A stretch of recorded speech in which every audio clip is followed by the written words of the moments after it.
నువ్వేంటి ఇంట్లోనే ఉన్నావు? కాలేజ్కి హాలిడే ఇచ్చారా? ఈ రోజు నుండి రోజు హాలిడేస్ అన్నయ్య. నేను కాలేజ్కి వెళ్ళట్లేదు, మానేస్తున్నాను. కాలేజ్ మానేయడం శ్రీజ? ఏం మాట్లాడుతున్నావు? వాస్తవం మాట్లాడుతున్నా అన్నయ్య. కాలేజ్ ఫీజు కట్టాలి. ఇంటి భారం మోస్తున్న వదిన్ని మనమందరం ఏడిపిస్తున్నాం.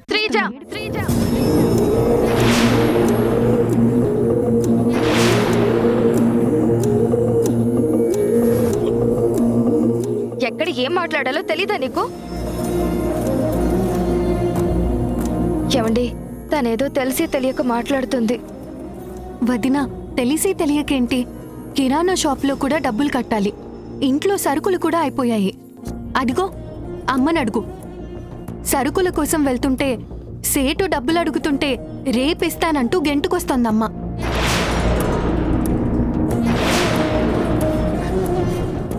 శ్రీజ, ఏంటిలా కొత్తగా మాట్లాడుతున్నావు? వదిన నా బాధ్యతలన్నీ తన నెత్తి మీద వేసుకొని నా స్థానంలో తను కష్టపడుతూ డబ్బులు తీసుకొస్తుంది కదా. వదిన డబ్బులు తెస్తుంటే ఎంత తెస్తుంది? ఎంతెంత తెస్తుంది? ఎన్నిటికా డబ్బులు సరిపోతాయి? శ్రీజ, ఇంక చాలా ఆపుతావా?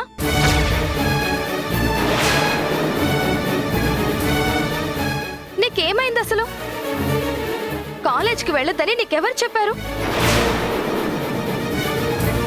నీ కాలేజ్ ఫీజు కట్టరని, కిరాణా షాప్కి డబ్బులు ఇవ్వరని, మెడిసిన్స్ తీసుకురారని నీకెవరు చెప్పారు?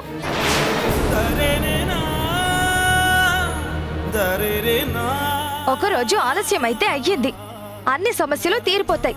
చీరలు రెడీ అయ్యాయి. వాటిని నేను సేట్ దగ్గరికి తీసుకెళ్లి డబ్బులు తీసుకొస్తాను. అన్ని ప్రాబ్లమ్స్ సాల్వ్ అవుతాయి. నువ్విలా కొత్త కొత్తగా మాట్లాడి కొత్త సమస్యలు తీసుకురాకు. ఒరే శ్రీకరం, ఇంటి భారం అంతా కోడలి మీదే పడుతుంది. ఏదో ఒకటి చేసి తన మీద పడుతున్న భారం మనం తగ్గించాలిరా. అత్తయ్య, ప్లీజ్ మీరలా మాట్లాడకండి.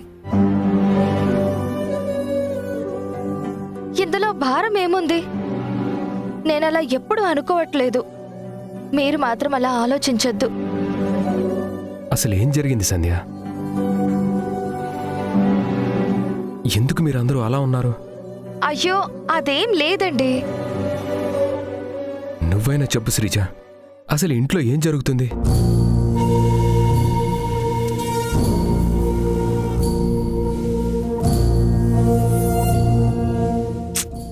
ఏంటండి మీరు అలా అడుగుతున్నారు? అయినా జరగడానికి ఏముంటుంది? అంతా హ్యాపీనే కదా.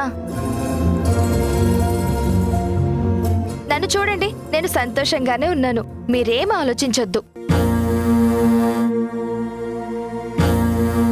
ఈ రోజే ఆ నేసిన బట్టలు తీసుకెళ్లి నేను డబ్బులు తీసుకొస్తాను. మెడిసిన్స్, సరుకులు, కాలేజ్ ఫీజు అన్నీ వస్తాయి. అత్తయ్య, మీరు పనుంటే చూసుకోండి. ఏమండి, మీరు వెళ్ళి రెస్ట్ తీసుకోండి.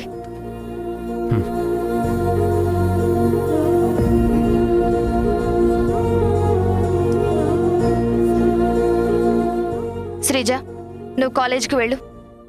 వదినా, వెళ్ళమని చెప్తున్నాను కదా, వెళ్ళు.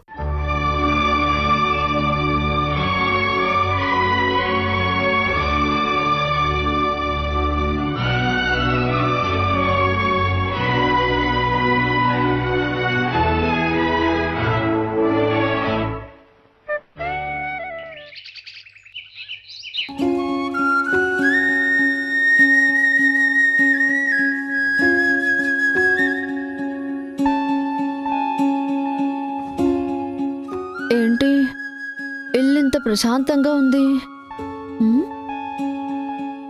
ఏమైందండి? ఏమైనా లోపాలు కనిపిస్తున్నాయా?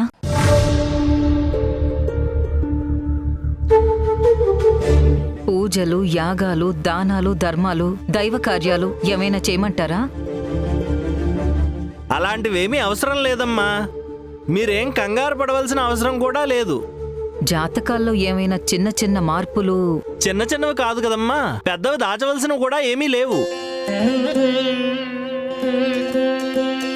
వీరిద్దరి జాతకాలు వివాహానికి మునుపు నేను చూసినప్పుడు ఎంత దివ్యంగా ఉన్నాయో ఇప్పటికీ అలానే ఉన్నాయి. కాని పంతులు గారు, వాళ్ళిద్దరి మధ్య అయ్యో, మనుషుల మధ్య ప్రతి చిన్న గొడవకి జాతకాలు ప్రభావం కాదమ్మా. మీరేం కంగారు పడాల్సిన అవసరం కూడా లేదు. అలాగే పంతులు గారు. సరేనమ్మా, మరి నేను వెళ్ళొస్తాను. సరే పంతులు గారు. బంటి, అమ్మగారు. పురోహితులు గారు వెళుతున్నారు. ఆయన కారులో ఇంటికి పంపించు. అలాగే అమ్మగారు. నేను వెళ్ళొస్తానమ్మా. మంచిదండి.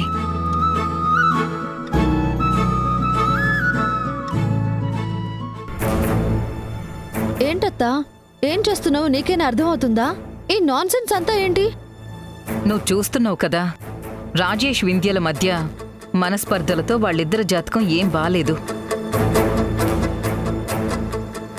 కొడుకు కోడలి ఆనందంతో, మనవరాలి ముసిముసి నవ్వులతో మురిసిపోవలసిన ఈ ఇల్లు ఇలా మూగబోయింది. దానికి కారణం ఏంటో తెలియడం లేదు. కొన్నిసార్లు జాతకాలు కూడా జీవితాల్ని ప్రభావితం చేస్తాయి. అందుకే ఆ పంతులు గారిని పిలిపించి చూపిస్తున్నాను.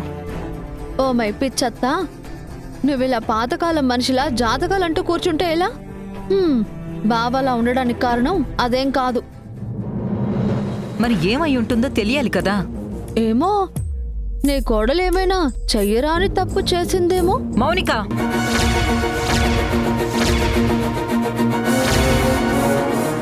అయ్యో ఆగత్తా, అలా ఏమైనా జరిగిందేమోనని తెలిసి మా బావ మనసు ముక్కలేందేమో. ఎవరికి తెలుసు? లేదంటే బావ మనసు ఎందుకు విరిగిపోతుందో నువ్వే చెప్పు. నా కోడలు వింధ్య అలాంటిది కాదే. దాని గురించి అలాంటి ఆలోచన కూడా నాకు రాదు. అయినా నీకెందుకొచ్చిందే? పోనీ నీ నోటీస్కేదైనా అనుమానంగా అనిపించిందా? అది అత్తా, నా భార్య తప్పు చేసిందంటే నేను నమ్మను, ఒప్పుకోను. ఈ మధ్యలో నువ్వు దూరి నీ ఊహకు తోచింది మాట్లాడితే ఊరుకునేది లేదు. నా వరకు వస్తే అదేదైనా నీతో చెప్పకుండా ఉంటానా అత్తా? కానీ ఏమీ జరగకుండా బావెందుకు వింధ్యను అవాయిడ్ చేస్తాడు? ఎందుకు మాట్లాడకుండా ఉంటాడు? ఒక భర్త భార్యని ఎందుకు దూరం పెడతాడు? అది నువ్వు తెలుసుకోవాలత్తా. అదేంటే, నేను నిన్ను తెలుసుకోమంటే నువ్వు తిరిగి నాకప్పు చెప్తున్నావు?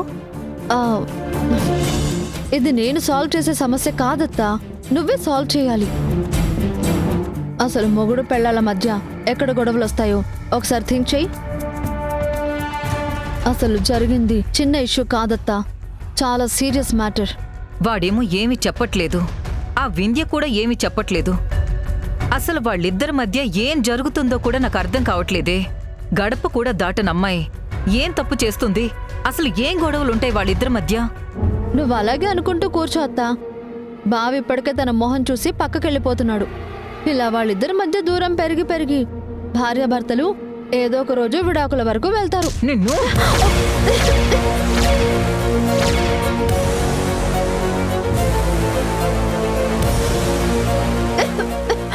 అత్తా వదులు.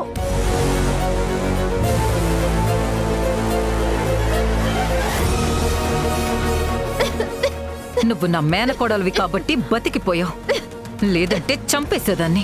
అత్తా, ఇందులో నా తప్పేం లేదు. ఎందుకంటే కొడుకు కోడలంటే నీకు అంత ప్రేమ ఉంది. జరగబోయేది అంచనా వేసి చెప్తున్నానంతే. అయినా ఈ ఆలోచన నువ్వు తీసుకోలేకపోతున్నావే, అదే గనక నిజమైతే